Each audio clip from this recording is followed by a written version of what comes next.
মাত্র একটা লাল বোতাম চেপে দিলেই লেগে যাবে যুদ্ধ। ইসরায়েলকে দিনক্ষণ গুনতেই যেন সতর্কবার্তা দিয়েছে ইরান। এর মধ্যেই তেহরান দিয়েছে চরম সতর্কবার্তা। দুই পক্ষই প্রস্তুতি নিচ্ছে হঠাৎ আগ্রাসনের। একটা পদক্ষেপ পুরো মধ্যপ্রাচ্যকে ছুড়ে দিতে পারে আগুনের গোলার মধ্যে। উত্তেজনা আরও টগবগিয়ে উঠছে পরমাণু শক্তিধর দেশ ইরানের সতর্কবার্তায়। গাজা ইসরায়েল সংঘাতের মধ্যেই মধ্যপ্রাচ্য যেন আরও একবার সংকটের দ্বারপ্রান্তে।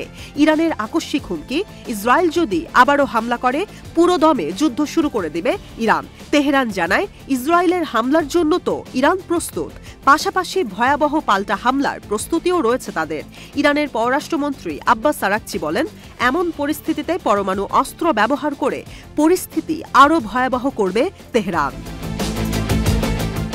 যদিও তেহরান কূটনৈতিকভাবে সমঝোতায় আসতে চায়, কিন্তু ইসরায়েলের সহযোগিতা নেই বলেই জানান আব্বাস আরাকচি। এই ঘোষণার পর থেকে সীমান্তে কড়াকড়ি আরোপ করেছে ইসরায়েলের প্রতিরক্ষা বাহিনী। সরাসরি ইরানের হামলার জন্যই প্রস্তুত থাকতে বলা হয়েছে আইডিএফকে। এদিকে প্রস্তুতি নিচ্ছে ইরানের সামরিক বাহিনীর শাখা সংগঠন ইসলামিক রেভলিউশনারি গার্ড কর্পস। মোতায়েন করা হয়েছে বিশেষ সব ইউনিট। এদিকে যুক্তরাষ্ট্রের আতঙ্ক, নবনির্বাচিত মার্কিন প্রেসিডেন্ট ডোনাল্ড ট্রাম্প ক্ষমতায় আসার আগেই ইরান পরমাণু বোমা হামলা করবে।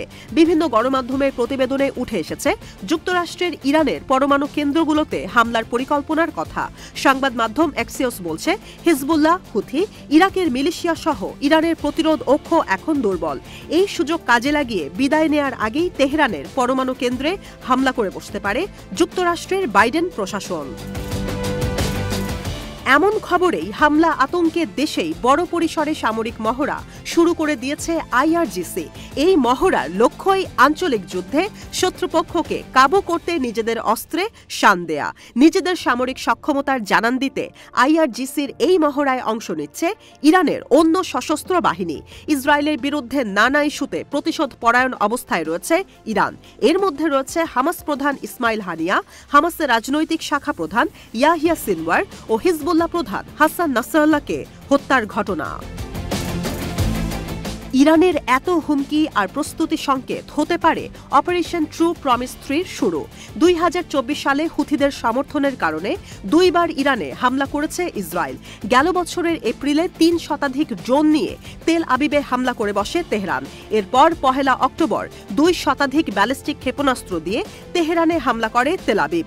দুই পক্ষের মাত্র একটা ভুল পদক্ষেপে মধ্যপ্রাচ্যে নতুন করে জন্ম দিতে পারে আরেক যুদ্ধের।